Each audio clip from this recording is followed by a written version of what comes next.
let's bring on our guest, Jen from HopSkipDrive. Jen, how you doing? I am doing well. Thank you for having me. It's really exciting to be here. Long time coming, Jen. Welcome to Show Me the Money. Are we going to show the money to the drivers today? Different kind of, I think better money than Uber and Lyft, that's for sure. Maybe I have first-hand experience. Yeah. Maybe at least more predictable money. More predictable money. I think it's a little more money too, but we'll talk about that. So please introduce yourself and who you are, what you do at HopSkipDrive, and talk a little bit about HopSkipDrive as well. Yeah, thank you. Thanks again for having me here. So my name is Jen Brandenburger. I lead safety at HopSkipDrive. And HopSkipDrive, for those of you who are not familiar, is a transportation network company regulated in many of the same ways as Uber and Lyft, which you are all probably much more familiar with.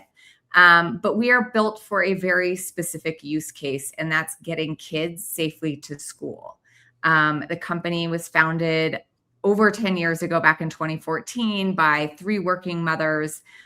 They really wanted to address a core challenge that they were experiencing and many other working parents were experiencing, which is just the lack of safe and reliable transportation options for their kids. And then there's a couple of things that work pretty differently for our drivers than kind of your typical rideshare platform.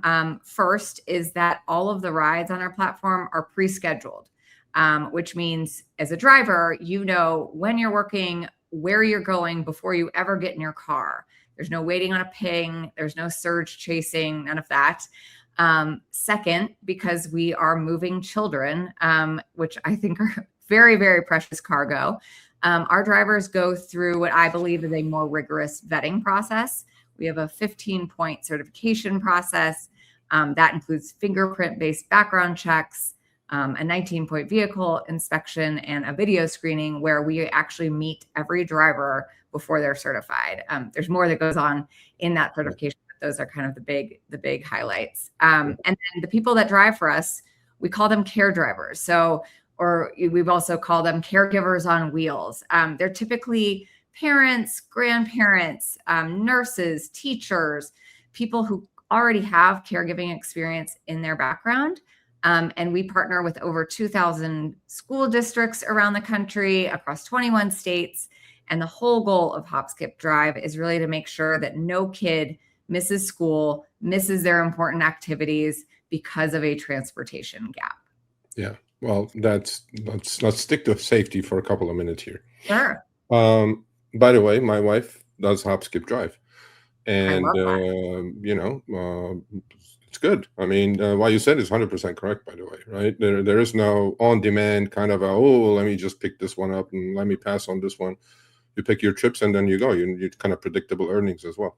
Yep. And so you're head of safety at HopSkipDrive, and obviously you guys take it very seriously. And I completely agree with you that drivers should be going through more stringent background checks, fingerprint checks. Do you guys drug test as well? We have drug testing in certain markets where it is required.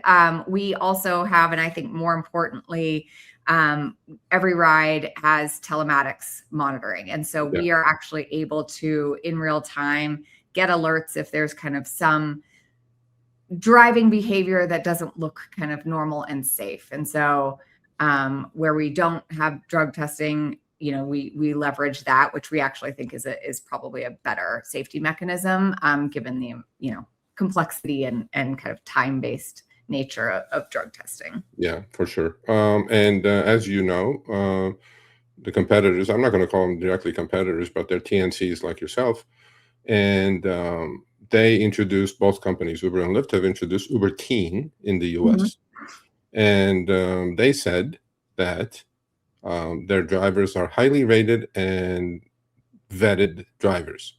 It means nothing to me. Although CPUC in California stopped the madness, in other states it hasn't been able to stop. So talk to me a little bit about the difference between putting a child in an Uber or Lyft versus HopSkipDrive. Yeah, absolutely. And To be clear, I think Uber and Lyft are great products for a certain use case. I actually spent 9 years at Lyft doing trust and safety there, and have nothing but great things to say about that company. However, those great products for that certain use case, that use case is someone who is mature, can advocate for themselves, knows exactly where they're going, has a phone.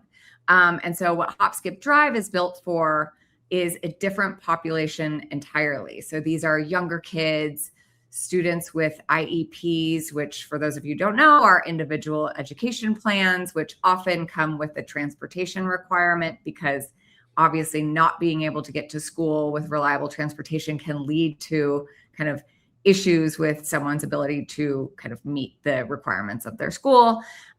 Kids experiencing housing instability, kids who need more than just a reliable car. They need a familiar face. They need someone who's specifically educated to support them in their unique needs if something goes wrong. So that to us is a fundamentally different problem, and requires a fundamentally different solution, which we believe we provide. Yeah. So we, as you know, we're 99, our audience is 99.5%, I would say, drivers. And they're gig workers more than drivers. You know, they do deliveries and they do Uber and they do Lyft and DoorDash and this and that. So the show me the money part of this is going to be, we're always looking for alternatives for drivers to utilize their time, optimize their time, and be as efficient as they can, because we tell them, you know, run your work as a business, right? The busier you are, the better you are, and you don't have to accept garbage trips from Uber and Lyft and sitting there, and maybe you can do, instead of morning rush hour in the middle of LA, you can do a whole bunch of school trips. So let's talk a little bit about that. Let's, if people are watching here today and on the replay later on by the thousands, if they wanted to sign up with HopSkipDrive, what's the process like, right? And you hinted a little bit about the background check and this and that, but how long does it take? Who pays for it? Let's talk a little bit about these. Yeah, so the process is similar in some ways to kind of other platforms that your drivers might be familiar with, but it's also different in some really unique and important ways. So care drivers all must have prior caregiving experience. So we want people who have been parents, grandparents, nurses, teachers, nannies, babysitters. Like they're there's many different, I think, forms of caregiving, you know, dependent parents and all of that. And so we really have that as like a very baseline requirement, because that is part of the gig here, right? Like you need to be able to handle younger children with special needs. So that is one of the main requirements. And then every care driver goes through a 15-point certification process, which, like I said, includes fingerprint-based background checks, driving record checks, vehicle inspection, and a video screening, like I mentioned before, where HopSkipDrive virtually meets every driver to assess their empathy and readiness to work with children. It's kind of scenario-based questions that we ask that can really help us understand, you know, you may say you have caregiving experience, but can you actually demonstrate those skills in a way that makes us comfortable with you transporting children? Care drivers also will go and complete a specialized education in trauma-informed care, supporting neurodivergent riders, and kind of de-escalation techniques, which, by the way, I think are actually useful skills to have for anyone in the service industry. Even those of us who work, you know, in a company, you always need de-escalation techniques. And those are all developed with some nationally recognized experts in child development. Care drivers, like other platforms, are independent contractors. They're not employees of HopSkipDrive, but they have the flexibility to set their own schedules and claim the rides or the ride series that work for them. And, you know, interested drivers can visit our website. It's just HopSkipDrive.com to check availability in their market, and start the application process, which, to your question, you know, shouldn't be any kind of money out of their pocket, but can take, you know, some amount of time given how rigorous it is. So on average, I think it's about kind of 30 to 40 days, a little bit more in some markets where there might be additional requirements. But the summer is actually, while I'm here, might as well promote it. We are kind of in the summer break portion of our seasonality. Schools largely across the country have been, let out and won't go back until August. And so I think actually right now is a great time if you are interested in checking out HopSkipDrive or becoming a driver to get that application started, because, you'd be ready by back to school. Yeah, I agree with you. And my wife's took about that long, about 30, 35 days. And I mean, I'm happy about this because the double standard exists for some reason. A lot of the public utility commissions of the states allow Uber and Lyft to put teenagers, or I think it's 13 to 17-year-olds, in a car with a stranger, who is not properly background checked as far as I'm concerned. I mean, I wouldn't do it, but then we know we're all busy parents, and then we get in a bind. And why not use Hop, Skip, and Drive for that as well? I mean, I don't see a reason why not. Yeah. One other, if I may, one other great safety feature that we are in the midst of rolling out is that every ride, we are aiming for every ride to have what we call in-app recording.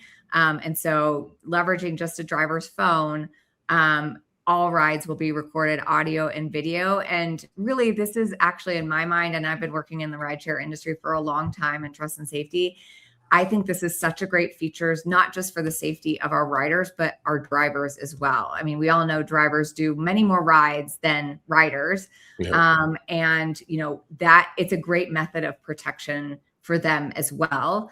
And so it's a really exciting thing that the company is investing in. And, we hope to have that rolled out platform wide in the next few months. I'm sure you will. And as you said, precious cargo, right? Yeah. And to me, there's nothing more important about safety, but also driver safety as well. But so, folks, I mean, you have kids in your car, right? Well, most likely they're not going to puke in your car like some drunk will in an Uber. We hope not. Yeah, we hope not. But then, things happen. Depends on how you drive, how you brake. But getting back to HopSkipDrive, is HopSkipDrive in every state? We are not in every state yet. We are in about 21 states. You can go on our website and see the whole map. We're in the major ones: California, Washington, Colorado, many more, Arizona. So I never want to list off the states because I'll always forget one or two. So we encourage everybody to go onto our website and check if HopSkipDrive is open and available in their market, and consider signing up. Yeah, please. I mean, folks, check it out. As I said, my wife is a driver and she likes it. She likes it quite a bit. So we have a couple more minutes remaining on our segment. If I missed anything, please, close us up.